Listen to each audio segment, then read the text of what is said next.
The new hunter might have different carry animations for different survivors, and it seems like we're getting some type of nature-themed event this week. For more news like this, stick around for this week's episode of This Week in Identity 5. Welcome back to another episode of This Week in Identity 5, guys. I am planning on changing up the format, or at least show you guys these videos every week. I have now created another channel called Phoenix Plus, and I believe that I'm going to start changing how This Week in Identity 5 is going to interact with this other channel that I've got. I may have already done it for this video. I'm still deciding what exactly I want to do. As for what we got with last week's update, we got a lucky dice event. This is one of those events where you get to roll. Maybe you'll get some kind of special, unique items that will only come along with those events, but you do need to spend, I believe, echoes to do so, or at least fragments, I believe. I haven't participated in this event. I have got into the game, but I've mostly just been playing matches. Some of the things that you can receive from this lucky dice event are the Melting Snow and Love Poem frames, the Happy Spring Festival, King Flower and Zongzi Baby Portrait, and also lots of trial cards, and I think some other stuff as well. Something that also came last week, well technically is coming out the day of this video, is Explorer's Character Day. We're beginning March, so that means that all of the character days and birthdays technically have been announced for this month. Explorer is today, so happy birthday Explorer. I must say that last week's update was kind of minimal in what it actually gave us. They did a couple of experience or improvements to the game where wax artists wax can now stick to sea models a little bit better. I'm not completely sure what that means. They also fixed Mad Eye's walls when he's kind of walling exit gates. I think they improved some of the errors that occurred with that.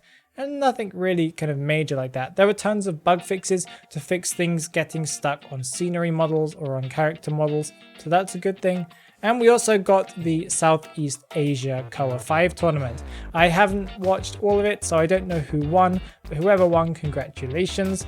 I did watch some of the matches, and there were some very good hunters. What can we expect from next week's update? Well, we can confirm that we are getting 2 A-tier costumes, one for Guard 26 and the other one for Mechanic. These were the ones that came along after GG won last year's Koa, and they decided to give one for these characters. The name of the Guard 26 skin is Visitor from Shu, and Mechanic skin is called Dormant Koi. And these skins are really impressive, and I'm really not sure, but I might buy the Guard 26 one. I am not a Guard 26 player, I do not even own him yet, but I do plan on getting him at some point, and it would be nice to have some really nice looking skin that's kind of very unique and also limited. And this will be available only for a short period of time, as I understand, the same way that the Dream Witch one was last year.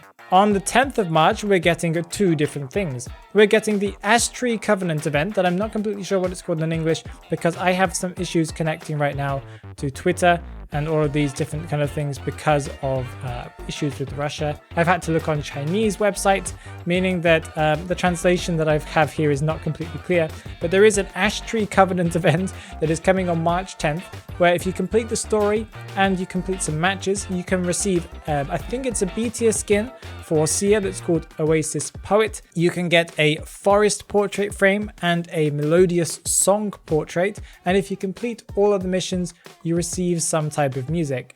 I'm not sure if it's a room music or a chase music, but again, Chinese translations didn't really explain it to me very well. On the 10th, we're also getting, and they've just today announced some new skins for Patient and Psychologist.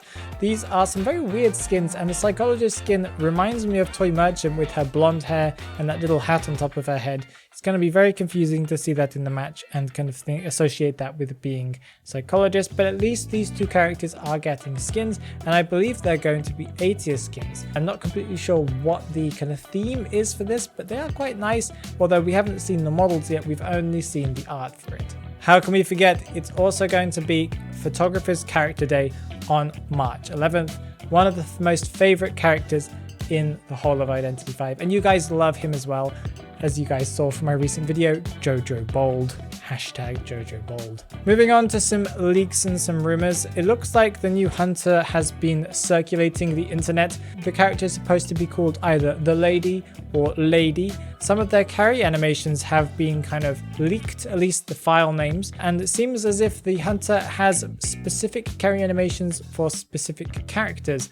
Usually, according to the person who leaked this information, who found the files, usually hunters have a male pickup and a female pickup animation for the balloons, but apparently it's more individualized, or at least that's what I understood from their post. This could be very interesting, and who knows if this character is going to be connected to the Hullabaloo Circus or the Time of Reunion event, or it could be a completely different thing, adding a new story to the game, but I'm excited to see what this character does. That's pretty much it for leaks as far as I could find on the internet, so let's move on to the talk in the manor, where I respond to your comments that you guys left on my recent videos.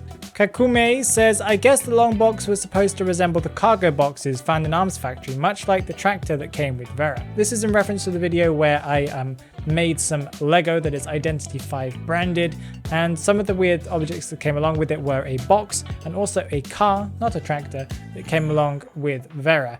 The car, as I found from actually recently playing on Arms Factory, I looked at the cars in this map and they are completely the same thing. So it's definitely the cars from Arms Factory. It's a very weird choice, but hey, why Vera is driving it, I'm not completely sure. As for the cargo boxes, it's possible that could be what it's from in Arms Factory, but I don't really know. The shape of it and how long it is kind of weird, but yeah, it's definitely possible. Toy Lawyer Hunter for Justice says, Lego Leo, woo! Yes, although I did not get to make the Lego Leo, there is a Lego Hellumber version of this Identity 5 Lego, and possibly I might be able to purchase them in the future if you guys are interested in seeing some more weird and wacky Identity 5 Lego stuff, because there is more. On my recent video where I looked at the hole in the tree that says do not look at this in Dark Woods map, you guys commented, well, Mizaki commented, NetEase is trying to hide their ping issues in there. And they're definitely trying to hide something in there. I'm not completely sure what it is. What do you think the lady's abilities are going to be? Do you think it's going to be similar to the nurse from Dead by Daylight? Or maybe you think it's going to be a completely new and unique ability that comes with this character like nothing we've ever seen before? Well, please tell me down in the comments below. And whilst you're down there, remember to like and subscribe to my channel if you would like to get more news. And make sure you go and follow the Phoenix Plus YouTube channel as well, because I'll be adding some extra content there as well as soon as I have the time and the current situation with Russia and Ukraine has settled down a little bit. Have a great day, guys.